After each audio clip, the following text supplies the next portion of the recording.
Welcome to another episode of Geopats Podcast. This is Steph Fuccio, and I'm here to take you around the world in unique and interesting ways with expats and geopats that dig into different cultures where they're living. What's happening this season is, if I'm completely honest, very emotional. We are talking to expats who grew up with one or more immigrant parents in the household, and I really want to get to the heart of this question.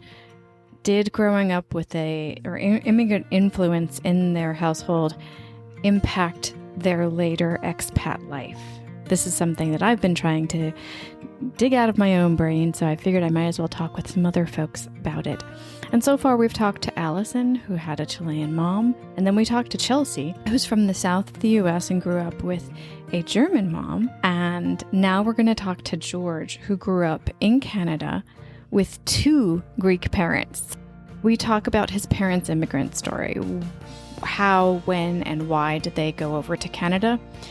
Did he always want to move abroad, or was that something that kind of happened accidentally?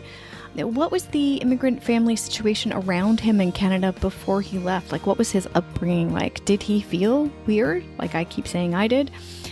And of course, his parents' immigrant influence on his work ethic. And we go into much more than that. So let's listen to the conversation with George. Thank you so much, George, for joining us on Geopats in our special adult children of immigrants who are now expats season that clearly needs a better summation. Thank you so much. No, I'm happy to be on the show. Thanks for having me. Fantastic. Now, it is, when we're recording this, it's the beginning of June, and this will go out in August during our micro season. And you're in a very interesting location right now. Can you tell us where you are? Yeah, so I've been living in Shanghai, China for the past few years. And recently, obviously, everybody's kind of focused on Shanghai simply because we've been in lockdown for the most part of 2 months now. Right. So that's been very interesting. And as we talked about before I hit record, the news is saying that the lockdown is over, and you were like, yes and no. Can you expand on that a tiny bit? Yeah, so it was over on the 1st of June, which was about 2 days ago. We're the third today. And when everybody went out kind of pouring onto the streets, it was like, okay, everybody's kind of psyched up. But like I went out to go meet some friends and I realized I didn't bring water. I didn't pee before I left the apartment. And just those two things, like basic things, turned out to come back and bite me because there was not even a convenience store to get a bottle of water, and the bathrooms were all closed, the public bathrooms, restrooms and things. So, it was a nightmare. Like we walked for several hours to give you the equivalent of like, I don't know, like 15,000 steps or whatnot. And I was like, oh, I have to take a taxi home, but the taxis weren't even operational yet. So it's kind of like people are allowed out of their house, but the city's not back to normal. Right. I'm trying to imagine Shanghai without a million convenience stores open. That is wild. Wild. Definitely. Oh my gosh. Wow. Okay. Well, I'm sure in true China style, everything will be back to or closer to normal pretty fast. On Monday, they said that Monday, because we're on holiday, it's the Dragon Boat Festival today. Oh, right. Yikes. So probably on Monday, everything will be completely back to normal. Wow. And for the listeners, if you'd like to hear more about this, we'll tell you how you can do that at the end of this episode. How's that for a teaser? Yeah. All right. So let's dig into your geographical history. From what I understand, you were born and raised in Canada. Is that correct? Yeah, that's right. I was born in Montreal, which is in the province of Quebec. And then you went to Hong Kong after college? Yeah. Okay. So I did my bachelor's in Montreal, actually, McGill University, which is like, I don't know, I live like 20 minutes away. And I was thinking about doing graduate studies, and the US kind of didn't seem like such a good option because you either have to commit to a full PhD, which is like 8 years in the US, The master's programs are not really a thing, and they're quite expensive. So I figured, oh, you know what? Either I'll consider doing a PhD or just stop and go work. But Hmm. a friend of mine, she had graduated a semester early and ended up going to Hong Kong to do her studies in archaeology. And she told me a little bit about it, and I was like, "Oh, that sounds pretty cool." Hong Kong, like Hmm. I've never heard really much about it, never seen much, like haven't really seen that part of the world. So I ended up applying for a master's at Hong Kong University, Nice. and yeah, that was kind of the beginning of the end. The end of what? Of not going back to Canada. I mean, Oh, I okay. think I've Okay. stayed there for what's been like almost what 8 years. Right. Wow. Okay. So you went from Canada to Hong Kong and then over to China. Is that correct? Yeah, so I was Wow. originally I did 2 years at Hong Kong University, and I Hmm. was going to do a PhD because my supervisor at Hong Kong University was like, "Oh, you should do a PhD with Hmm. this supervisor at Oxford."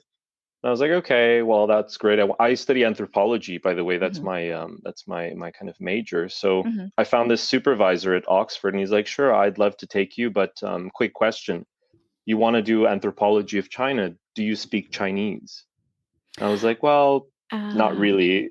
yeah. Um, I don't. He's like, okay, well, why don't you go away, study Chinese, learn Chinese, and come back? Whew. Oh, yeah. So Just next week. Come back next week. Yeah.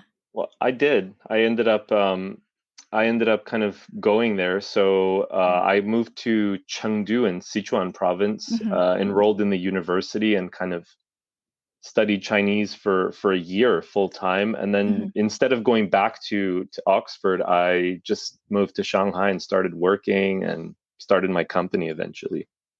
Wow. Okay. Okay. And we will get to that. But Yeah. let's backtrack a bit because the Yeah. whole season that we're doing during the because this whole season is Yeah. about growing up with a parent or parents who were immigrants and how that's impacted our expat lives. And so let's go way, way, way, way back to before you were born. And can you give me a little bit of, or give us a little bit of a background on your parents' immigration story? Yeah. So both of my parents are, I guess, ethnically Greek. So they were living in Greece, and they in the 1970s they were part of the this movement, this kind of immigration movement to like kind of exodus Hmm. that was leaving Greece at the time for different kind of reasons of upheaval and things. But my parents actually both left roughly at about my dad left at I believe it was 12 and my mom at 16 from Greece, Hmm. and they moved to Montreal, Canada, Hmm. both of them. And they actually met later on when they were adults, like 28 years old, 29 in Montreal. Oh, Um, my mom comes from a kind of smaller family. She just has a brother, but my dad has like there's 7 siblings, so like yes. they're have like 4 aunts and like three uncles. So Nice. it's quite a big family, but Yeah. yeah, they left Greece when they were quite young. Never finished their education really, because I think they had finished like mostly primary and a little bit of high Hmm. school, and they just came That's to Montreal, started working. It's so similar to my parents' story. It's ridiculous. Yeah. Well, my parents came over at different stages. I think my dad was 12 and my mom Yep. was 20 or her early 20s, and they met in beauty school in New York City, is what Mm. the story is. And yeah, and they both have like 8 and 9 kids on each side of the family. So I have so many aunts and uncles Oh and yeah. cousins and things. Yeah. That's wow. That's amazing. Okay. So growing up, did you think about living outside of Canada? Hmm.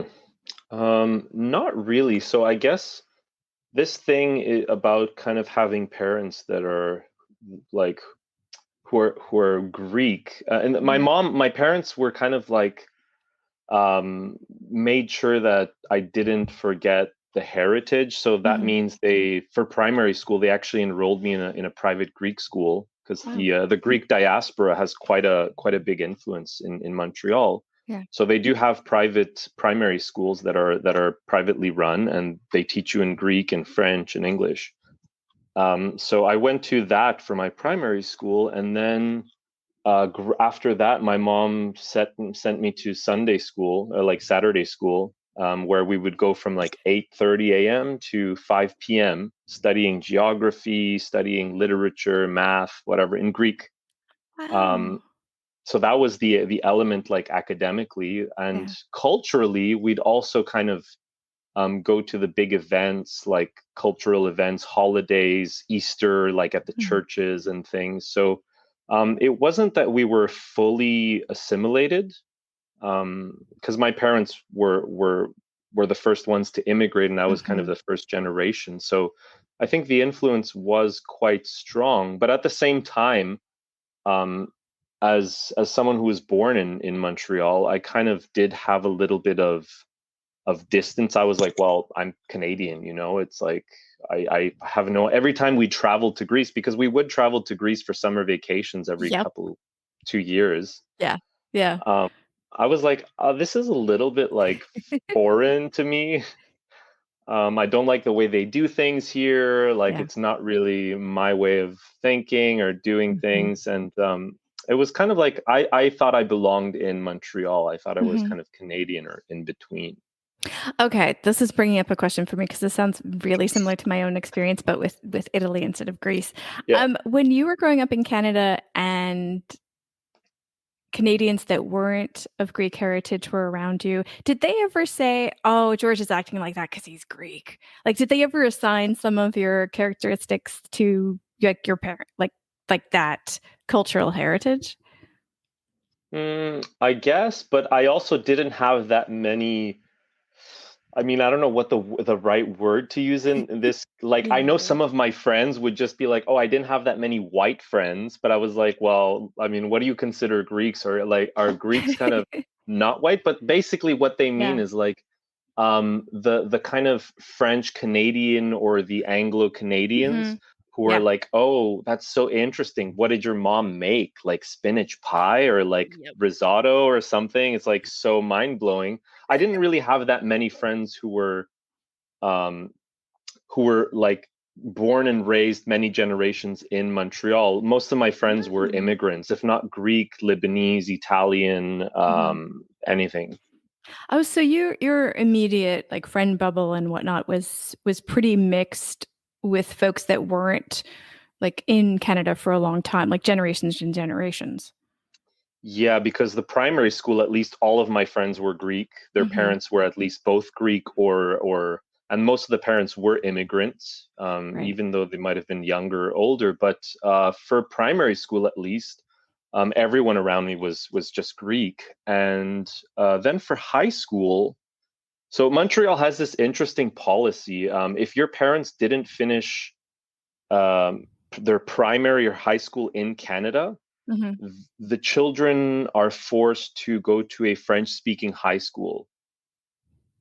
This is kind Oh, of language politics to make sure that like French continues as a language, especially among gotcha. immigrant groups. Yeah. So I went to this French public school, and there everyone was kind of like immigrants, but not just Greek. It was kind of like from Afghanistan, from Syria, from Italy, from anywhere in the world, Haiti. So we Yeah. were kind of like, oh, okay. There was like two or three French Canadians, and the rest like all immigrant kids. That sounds great. Yeah. Wow. Okay. So it sounds like you that there was such a big cultural mix that you didn't really have not the opportunity. Let me see. How do I say this? That there wasn't okay, let me back up Yeah. and personalize it. Where I grew up in New York was similar to what you're talking about, but then my family moved to Pennsylvania, where the majority of the people around us were multiple generations in the US, if not in Pennsylvania. And so we were the weird ones that were from other Mm. places. And that was a supremely weird place to be at the age of 8.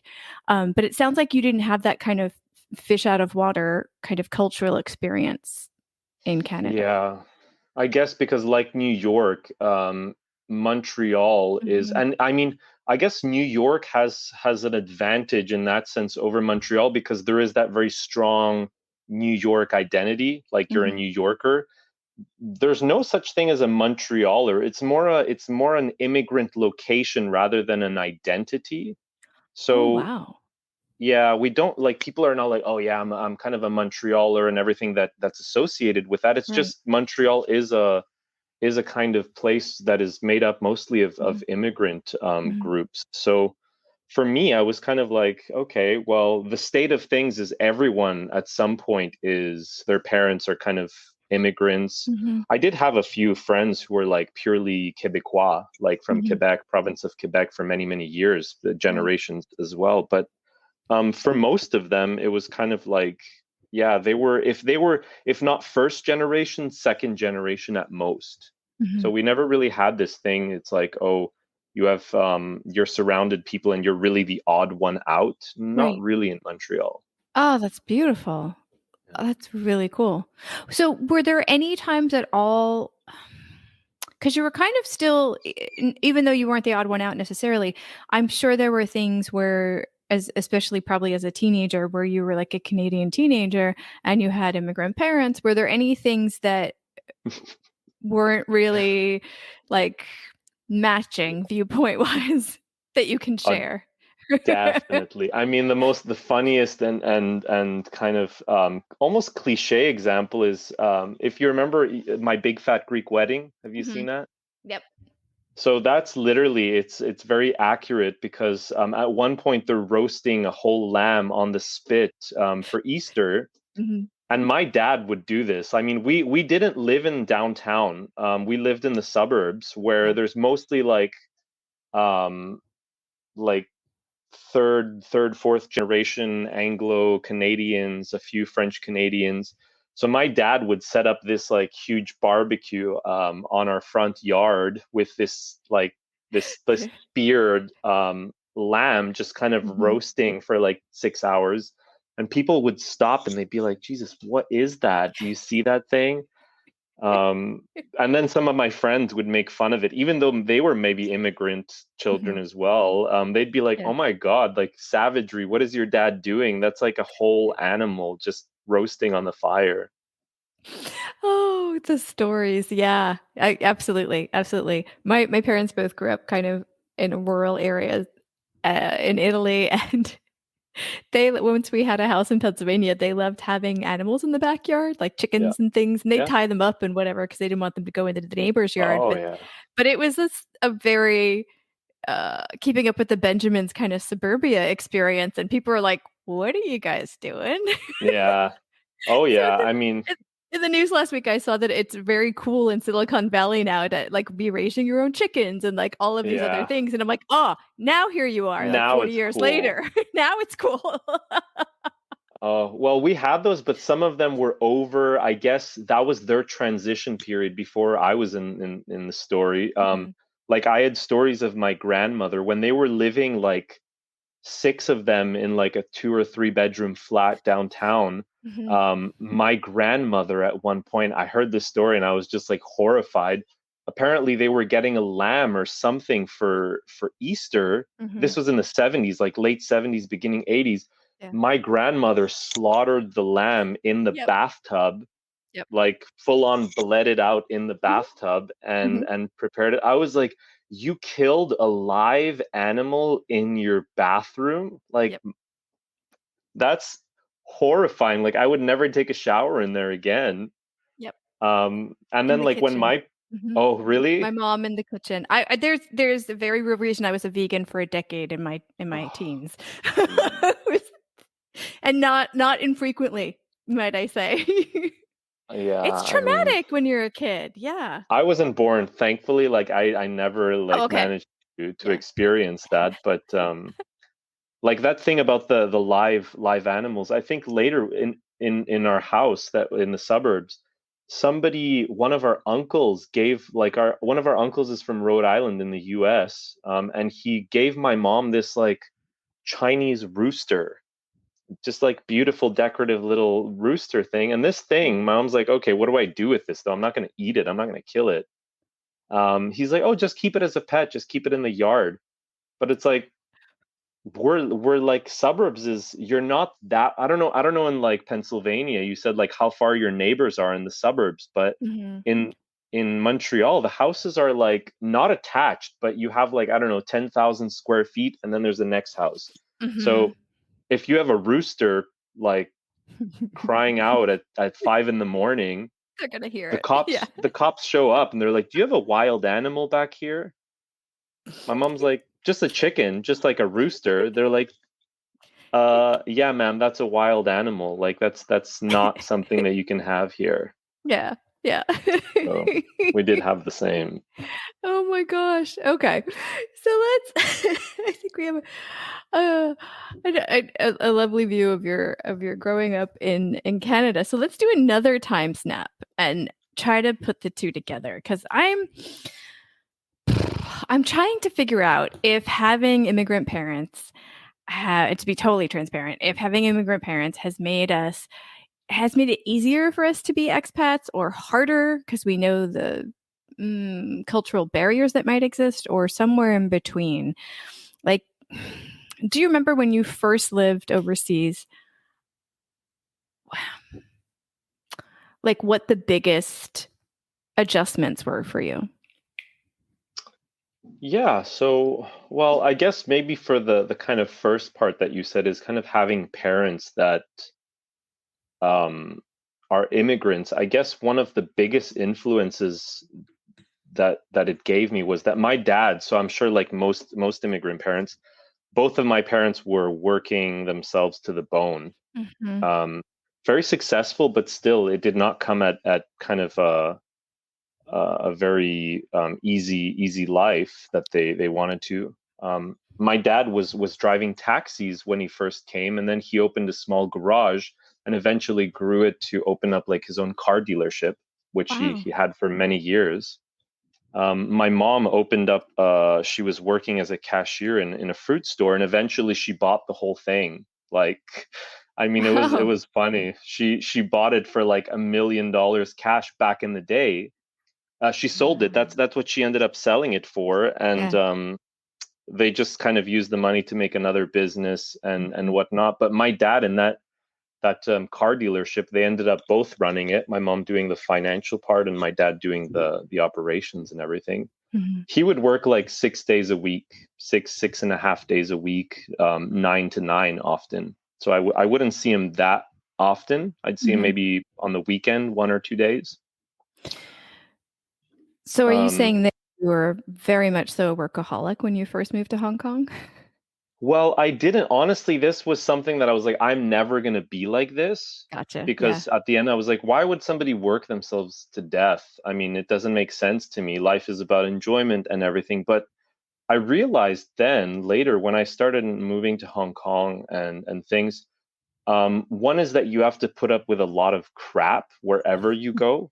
I mean, that was kind of like, oh, my parents have to deal with clients, have to deal with tax services, have to deal with learning the language. I Hmm. mean, here they are, they barely learned Greek as kids. Like, yeah, they learned it, it's their mother tongue, but they never had higher education, and they have to Hmm. learn English and French to like operate within Quebec. Right. Wow. So that kind of thing, I guess, unconsciously left an impression on me that um, when you move somewhere else, it's really about doing whatever it takes to set yourself up. There's no support network. You're not like going Hmm. there and you have a million people who are willing to support you and Yeah. whatnot. So I guess this was probably the biggest influence. Like when I went to Hong Kong, it's kind of like everybody's speaking Cantonese. Everything's so different. Like Yeah. people are eating with chopsticks. They're eating things that I had no idea about. Hmm. There was like people were cramped in small spaces. And I was like, I wonder if this is what my parents thought when they first moved from Greece Hmm. to Montreal. It's like they're having to eat, I don't know, roast beef and mashed potatoes or something. I don't know, whatever they came and saw. Like my Right. mom said when they were on the I think it was my dad. My dad took the boat from Greece to Canada. Wow. Yeah. So he told me, he's like, oh, I'll never forget when they gave me like the May West. Do you know what the May West are? Like they're kind of like a Twinkie. Oh, okay. I was like, They're because I know coated Mae in West chocolate. actress. Yeah, but there's really? Oh no, yeah, it's just like a May West is a brand of like Twinkie, I guess in Canada, that's just dipped in chocolate and it never goes bad, just like Twinkies. You can keep it there for forever. And that's what they were given on the Wow. boat, like a Coke and a May West for their snack or whatever. So That's my dad's like, weird. Yeah. nastiest thing in the world. He's like, I couldn't bring it down.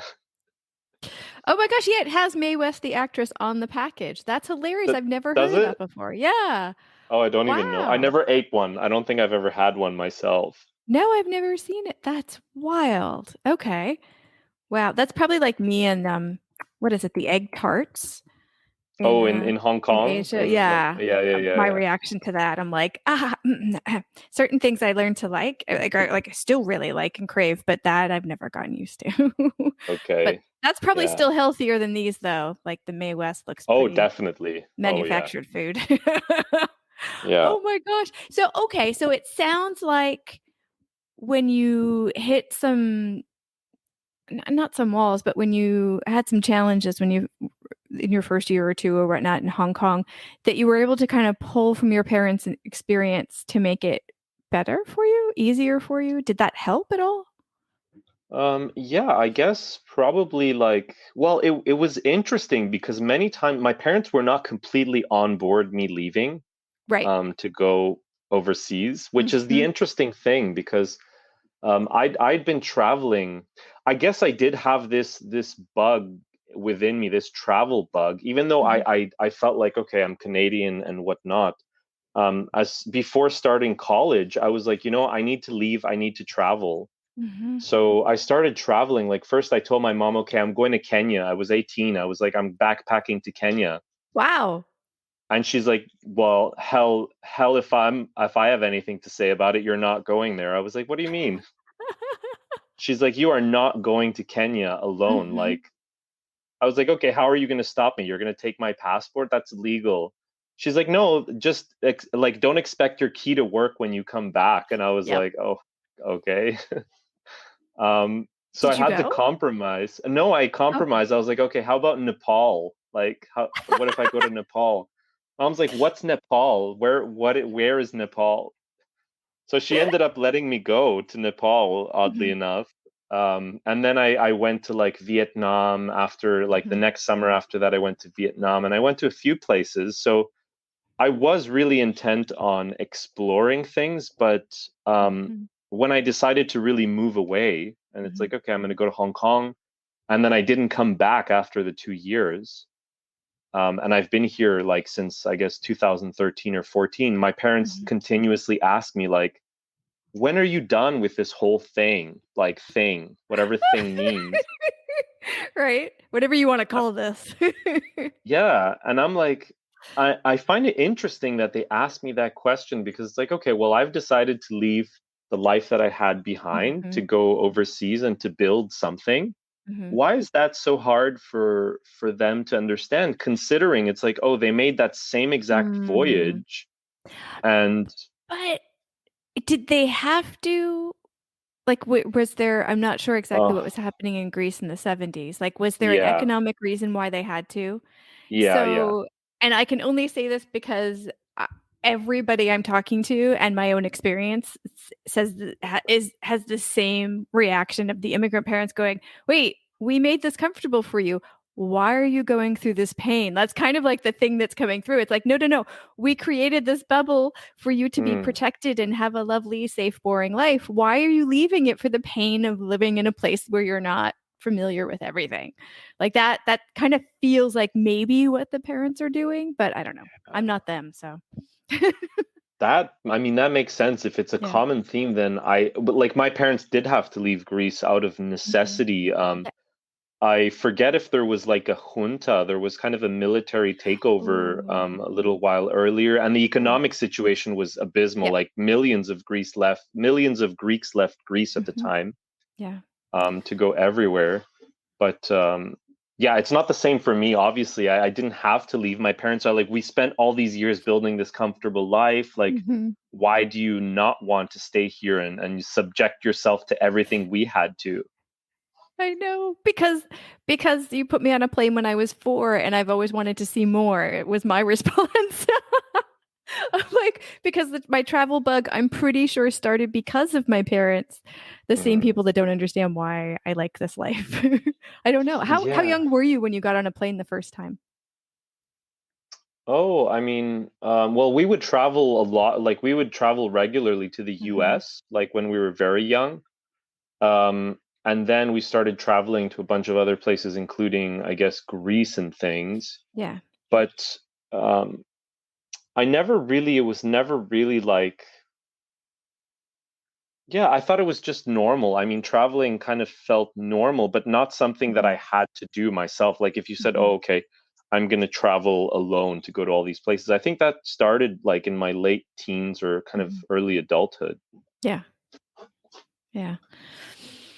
Did they ever, even though they weren't excited about you going so far away and going through all this stuff that probably seemed familiar to them, did they ever give you any advice that really helped you kind of settle in the places that you were living in overseas? Yeah, yeah, of course. I mean, my mom's like, be smart with your money. Like, Hmm. don't be like dumb with just buying whatever, anything, dropping money like that. Yeah. Keep your head down. Do not call attention to yourself. Obviously, especially where you're living. At least they were there's. My mom was like, at least we're living in a fully democratic, kind of legally protected country. You're not, so don't do anything stupid anywhere. Hmm. Um, and she's just like, also don't forget, if you get tired of it, you have the benefit of just getting on a plane and coming Hmm. back to us. I was like, you don't need to make it sound like so. I was like, this is my life. Like, it's not like, oh, I get tired of it every day, but I'm not gonna run away from my life. Yeah, yeah. You mentioned that you have a business there now in Shanghai. What can I ask what the business is? Yeah, so I just I kind of help Chinese with either real estate, immigration, or study abroad. If some of them want to study in the Nice. US or the UK, Hmm. I kind of help them with the process, and that's Yeah. been going on for years now. I mean, this market has been happening in years for China, so Hmm. it's still quite a good business. Gotcha, gotcha. Has it got like had a hit with the pandemic? Because I know that like travel restrictions have been so tricky the past couple of years.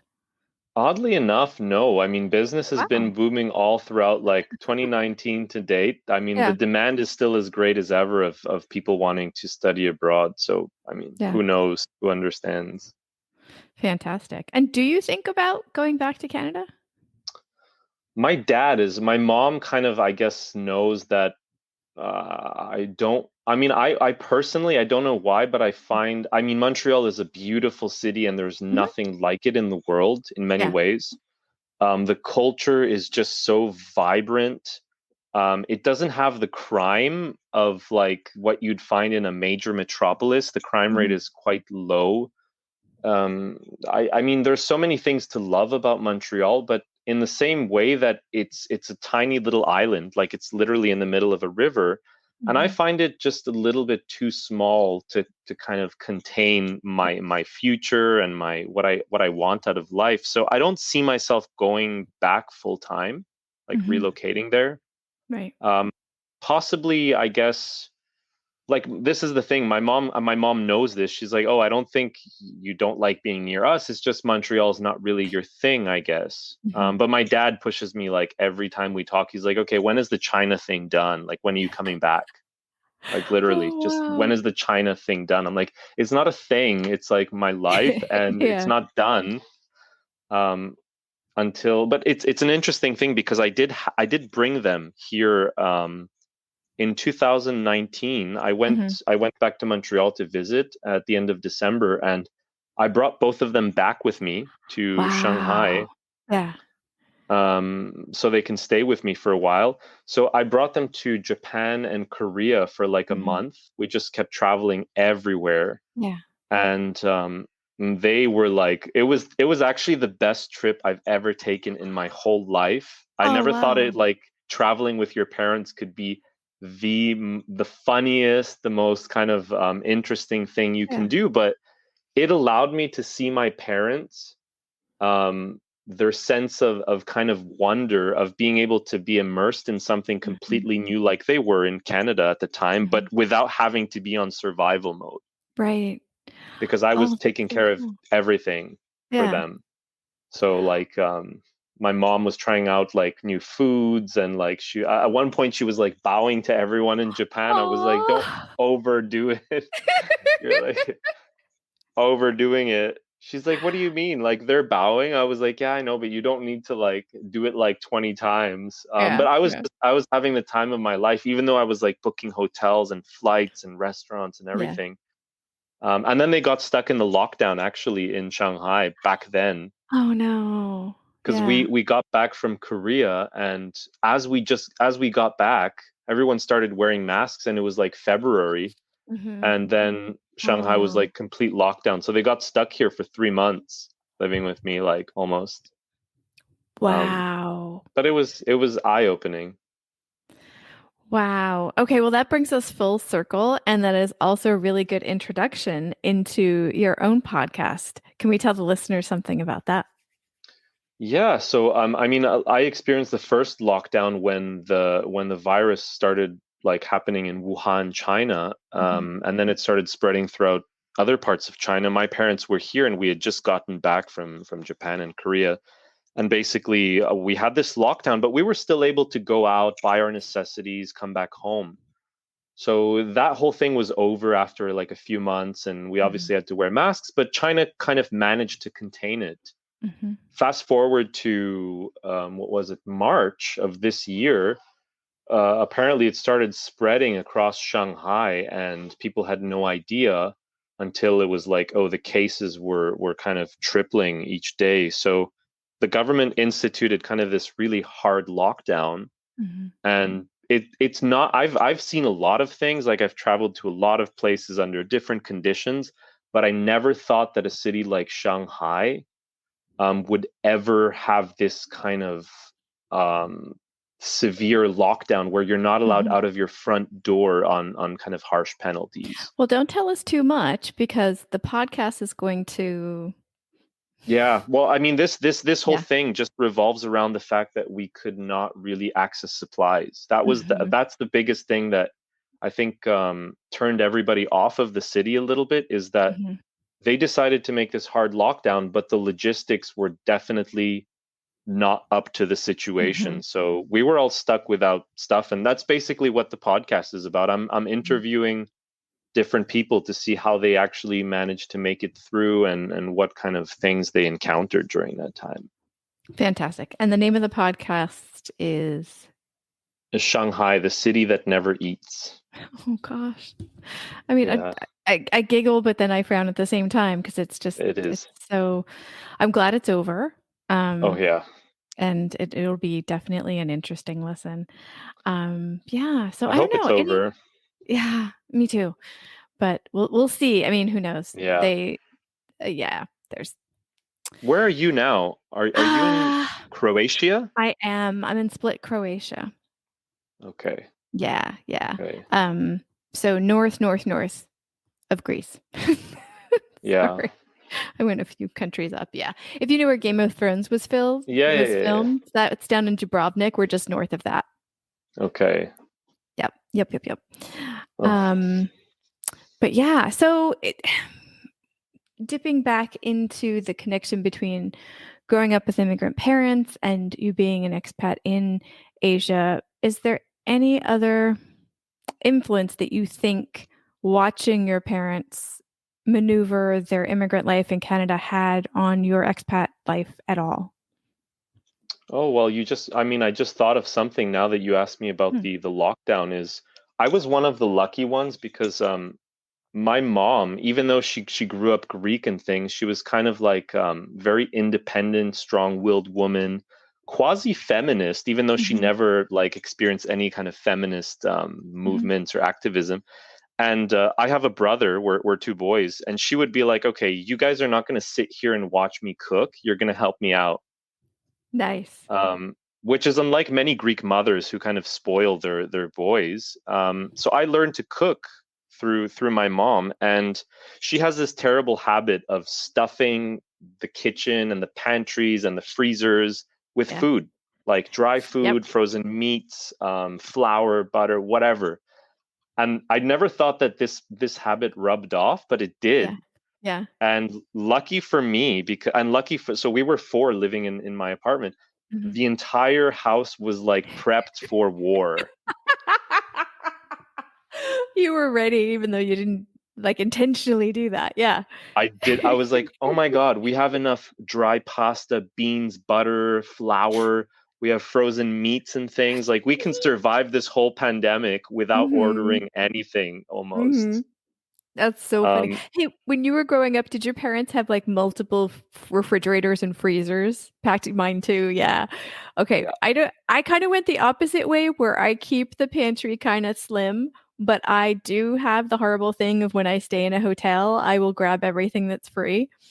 yeah, Yeah. yeah, And my, yeah, my husband yeah, giggles and he's like, mm-hmm, doing it again, huh? I'm like, yeah, it's good. Just because I'm not using it right now doesn't mean I won't need it later. Even if I don't definitely. even want it or need it, my hand just starts to Oh do yeah. yeah.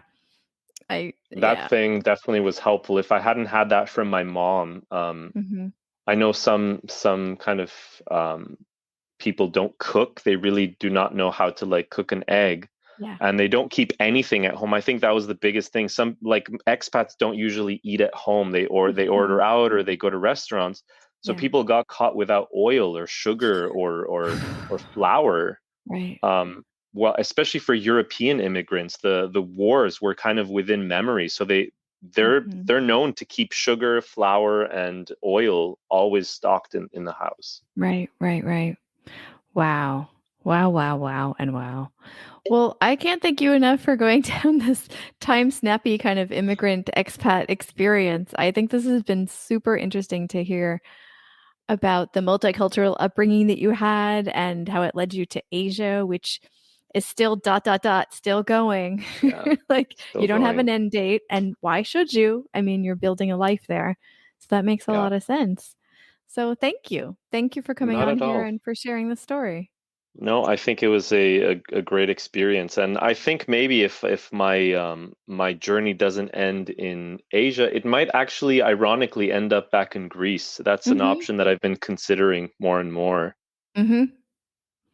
So I we'll I see. s I so hear you on that. Yeah, definitely. Yeah, I ended up in Europe. We were actually in my mom's side of the family is from Albania, and my dad's side is from Naples, and so we ended up, in Albania for a year last year, accidentally, and I was like, "Wow, I knew I was trying to move to Europe, but now I've really gone to the blood the blood Yeah, source? What am I saying? My yeah, heritage." yeah, yeah, It was wild. Well, definitely wild. If yeah. folks want to find you online and tell you how interesting they thought this conversation was, is there way they should anywhere they should reach out to you? That is a good question. I guess they could probably just send it to the email. So I guess talkomaticmedia@gmail.com.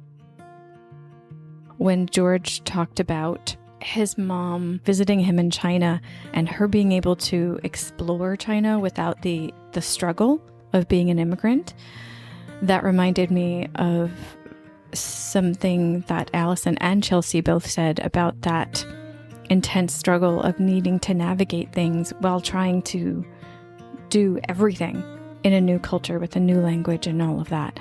And so George was talking about that as well. So yeah, there's a lot of connectivity between what the three of these folks have said over the past few conversations and what's swirling around my brain and what has been swirling around my brain for a long time. So the next one's really hard to do. The next episode's really hard to do. It's me, Melissa Lent of Tired in My 20s podcast, and a dear friend, for first and foremost, has agreed to interview me about my own experience, asking me very many of the same questions I have asked Allison, Chelsea, and George.